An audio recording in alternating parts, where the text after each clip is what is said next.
তিনটি স্বপ্ন দেখা বিপদ সংকেত। এই তিনটি স্বপ্ন যদি আপনি দেখেন, বুঝবেন আপনার উপরে বিপদ আসতে যাচ্ছে, আপনি কঠিন বিপদের মুখে পড়তে যাচ্ছেন। সুতরাং আপনি আগে থেকেই সতর্ক হয়ে যাবেন। আল্লাহ পাক রব্বুল আলামিন স্বপ্নের মাধ্যমে অনেক কিছু জানিয়ে দেন। সুতরাং এই স্বপ্ন কিন্তু অনেক সময় সত্য হয়।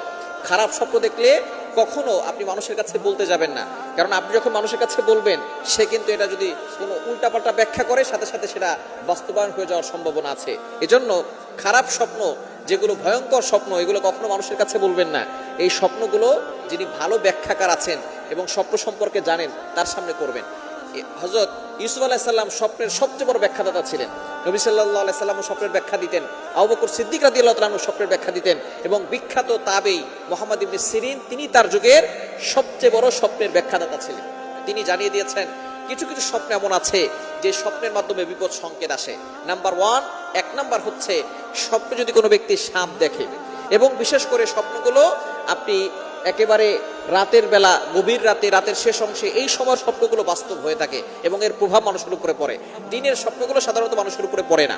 আপনি রাতের বেলা এই স্বপ্নগুলো দেখলে কি করবেন সেটাও বলে দিচ্ছে। 1 নাম্বার হচ্ছে, যদি কেউ সাপ স্বপ্ন দেখে যে সাপ তাকে আক্রমণ করতেছে, অথবা বিষাক্ত কোনো প্রাণী, বিষাক্ত কোনো হিংস্র প্রাণী তাকে আক্রমণ করতেছে, অথবা সাপ তাকে আক্রমণ করতেছে, এই স্বপ্ন যদি সে দেখে, তাহলে সম্ভাবনা আছে এই স্বপ্নের অর্থ হচ্ছে কেউ হয়তো তাকে ক্ষতি করতে চাচ্ছে, কেউ হয়তো তাকে আঘাত করতে চাচ্ছে, দুশমনরা তাকে দুশমনি করে ক্ষতি করার চেষ্টা করতেছে। সুতরাং এই স্বপ্ন দেখার সাথে সাথেই আপনি যদি ঘুম ভেঙে যায়, ঘুম ভেঙে যাওয়ার সাথে সাথেই আপনি বাম দিকে 3 বার থুতু নিক্ষেপ করবেন। ফু দিবেন না, 3 বার থুতু নিক্ষেপ করবেন।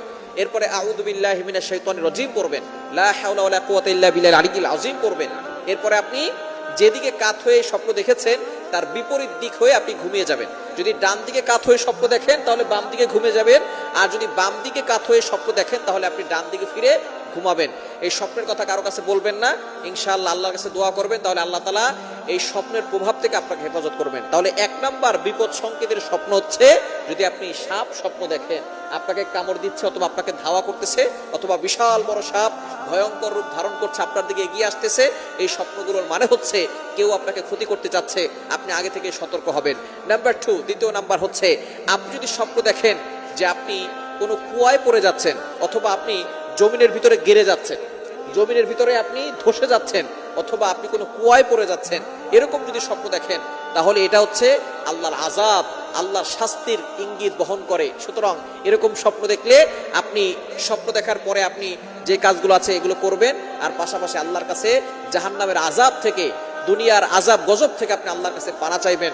2 রাকাত নফল নামাজ পড়ে আল্লাহর কাছে দোয়া করবেন, আল্লাহ পাক রব্বুল আলামিন আপনাকে হেফাজত করবেন। আর 3 নাম্বার, যদি আপনি স্বপ্ন দেখেন যে কোনো অন্ধকার জায়গা অথবা অচেনা জায়গায় আপনি হারিয়ে গেছেন, অন্ধকার জায়গা, অচেনা জায়গায়, স্বপ্নের মাধ্যমে আপনি দেখতেছেন যে অচেনা জায়গা আপনি হারিয়ে গেছেন, আপনি কোনো কিছু দেখতে পাচ্ছেন না, কোনো কিছু খুঁজে পাচ্ছেন না, অন্ধকার জায়গা, অচেনা জায়গা, এরকম স্বপ্ন মানে হচ্ছে আপনার ঈমান দুর্বল হয়ে যাওয়া এবং আল্লাহর রহমত থেকে দূরে সরে আসা। এই স্বপ্নগুলো যখনই আপনি দেখবেন, তখনই আপনি আল্লাহর কাছে দোয়া করবেন এবং যত সম্ভব ডোনেশন করবেন, দান করবেন।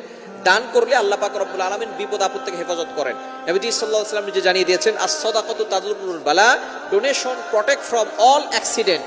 ডোনেশন, দান সকল বিপদ আপদ থেকে বান্দাকে হেফাজত করেন। অন্য হাদিসে নবীজি সাল্লাল্লাহু আলাইহি ওয়াসাল্লাম জানিয়ে দিয়েছেন, আস-সাদাকাতু তুতফিউ